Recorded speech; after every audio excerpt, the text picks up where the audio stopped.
그런데 우리 당이 임시회 소집 요구에 대해서 국민의힘이 폭거라는 등 이런 식으로 비난을 하고 있는데요. 다시 한번 제가 말씀을 드리겠습니다. 5월 임시회는 국회법에 따른 국회 의무입니다. 국회법을 잘 보시고 국회법을 따라주기 바랍니다. 명분 없는 행동은 그만했으면 좋겠습니다. 21대 국회에 유종의 미를 거둘 수 있도록 여당의 협조를 부탁드립니다.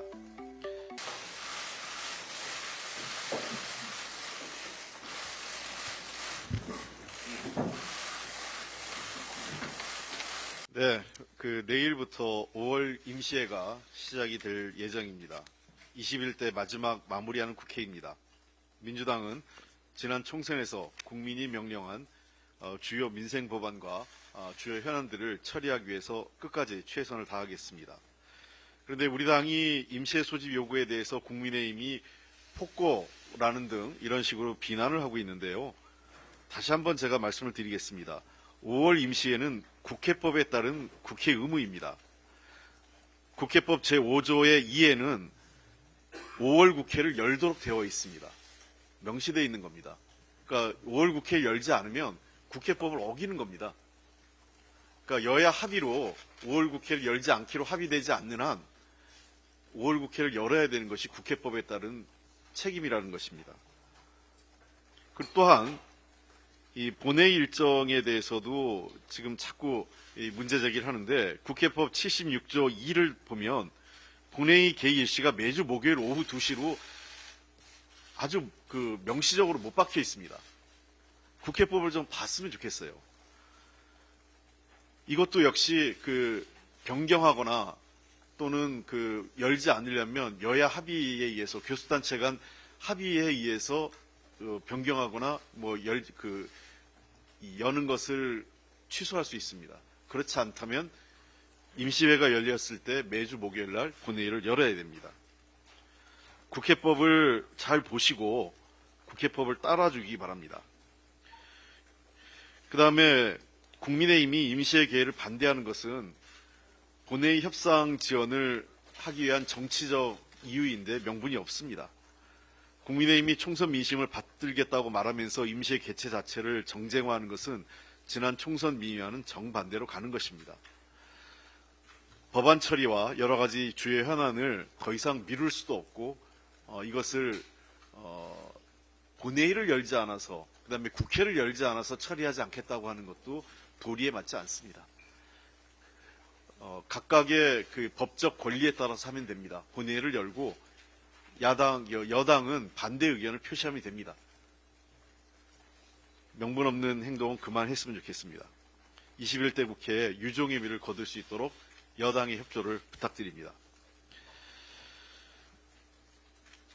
체감 경기가 바닥인데 지금 경제당국이 올 1분기가 1.3% 경제성장률을 했다고 스스로 자화자찬하는 분위기인 것 같습니다. 그러나 고물가, 고금리, 고환율로 서민 경제는 벼랑 끝으로 내몰리고 있는 상황입니다. 특히 민간 부채 상황이 매우 심각합니다.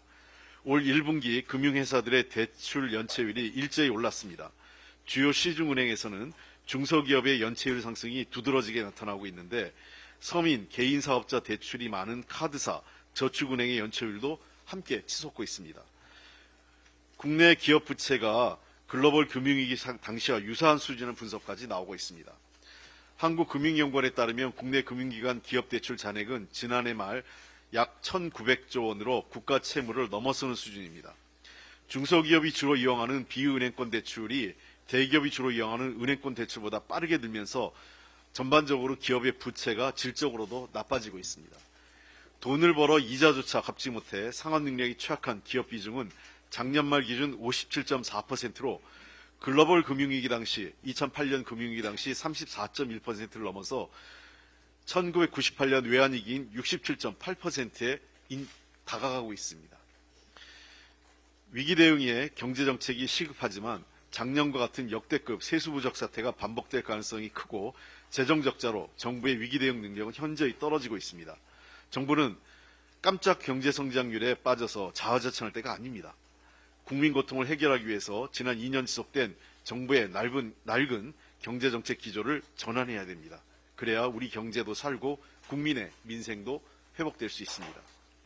한 가지 더 말씀드리면 서울시 사회서비스원 폐지에 대해서 말씀드리겠는데요.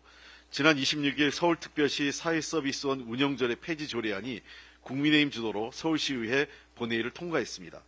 이번 조례안 통과로 전체 예산 165억 원의 66.7%에 달하는 서울시 출연금 100억 원이 중단되면 서울시 사회서비스원은 사실상 운영이 불가능해집니다.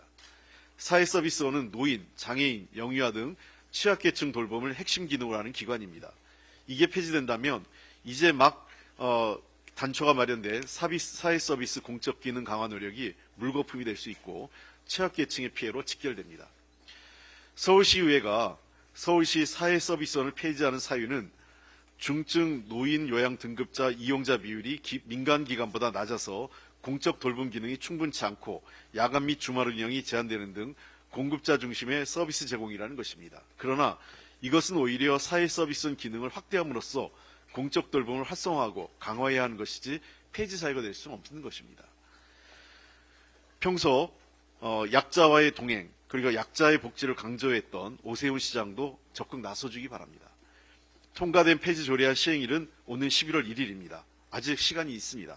오세훈 서울시장이 서울시 사회서비스원의 공적 기능 확대를 위한 보다 구체적인 방안을 마련해서 서울시의회, 특히 국민의힘 서울시 의원 등과 적극 소통하기를 바랍니다. 또한 시도 서비스원을 설립, 통합, 해산하려는 경우 보건복지부 장관과 협의하도록 관련 법이 명시하고 있는 만큼 폐지를 막기 위한 보건복지부의 적극적인 노력도 있어야 합니다. 노인, 장애인, 영유아 등 취약계층의 피해도 문제지만 돌봄 노동자의 피해를 막기 위한 대안도 마련하지 않고 해산을 허용하는 것은 결코 있을 수 없습니다. 다시 한번 서울시와 복지부의 적극적인 대응을 촉구합니다.